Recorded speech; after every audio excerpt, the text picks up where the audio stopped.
নিয়ে আয়, সুন্দর দেখে নিয়ে আয়। এই ওটা না।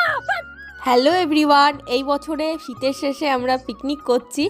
নয়ন এসেছে, নয়ন হচ্ছে আমার দেওর। অনেক দিন পর, প্রায় 2 বছর পর এসছে, তো ওকে দায়িত্ব দিয়েছি যে কলার পাতা কেটে নিয়ে আয়।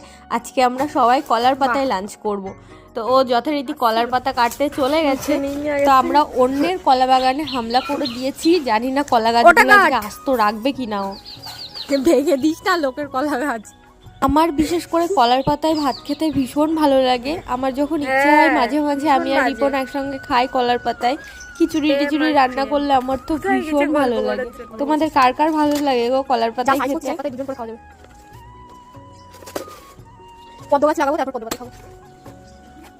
পাতাগুলো কেটে নিয়ে এসে ও সাইজ করে দিচ্ছে, আর আমি সুন্দর করে ধুয়ে নেব এখন কল থেকে। আর ওই যে দেখলে না দূরে দাঁড়িয়ে ফোনে কথা বলছে, ও তো আমাদের রোমিও। সারাক্ষণ ও ফোনে কথা বলতেই থাকে, কারণ ওর গার্লফ্রেন্ড পড়ে স্কুলে। যখন সে টিউশন যায় শুধু তখনই ফোনে কথা বলতে পারে, তাই সে একটা সুযোগও হাতছাড়া করতে চায় না। তো যাই হোক, কলার পাতাগুলো আমি সুন্দর করে ধুয়ে নিলাম। আমাকে ইগনোর করো, কারণ শরীরটা আমার কয়েকদিন ধরে ভীষণ খারাপ, তাই কিরকম রুগ্ন রুগ্ন দেখতে লাগছে, তাই বললাম যে আমাকে ইগনোর করো। আর সব থেকে বাজে ব্যাপারটা কি জানো তো, আমার প্রচণ্ড ঠান্ডা লেগে গেছে। গলার ভয়েস শুনে হয়তো বুঝতে পারবে।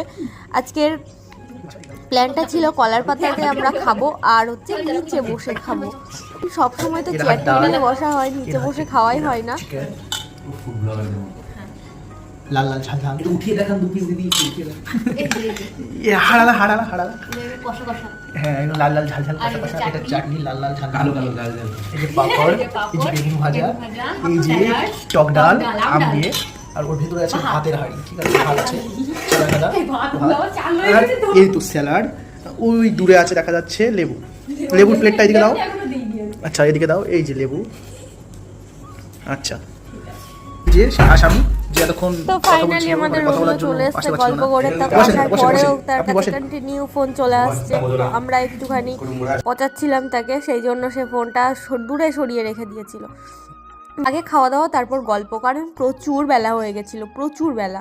তখন প্রায় 3:30 4টে বাজতে যায়। এদের এই গল্পের চোটে, ঘোরার চোটে খাওয়া দাওয়াই ভুলে গেছিলো। আমাদের আজকের পিকনিকটা না খুব সুন্দর হয়েছে। আর হ্যাঁ, রিভিউগুলো কিন্তু তোমরা ভালো করে মন দিয়ে শোনো। আর এরকম পিকনিক প্রায় কিছুদিন পরই হবে, কারণ নয়ন বাড়ি এসছে আর ও আসবে। মাঝখানে খাবার দাবার রেখে আমরা গোল করে বসে পড়েছিলাম একদম পিকনিকের আমেজে খাওয়া দাওয়া করবো বলে। খেতে পারলো না, খাওয়ার রিভিউ না, খেতে পারলো না। না, ওটা ডাল দিয়ে খাওয়ার রিভিউটা আমি নেবো না। মাংসটা আম ডাল আর কেমন রিভিউ দেবে? আম ডাল তো আম ডালই হয়। হ্যাঁ, আমি এটাই চাইছিলাম।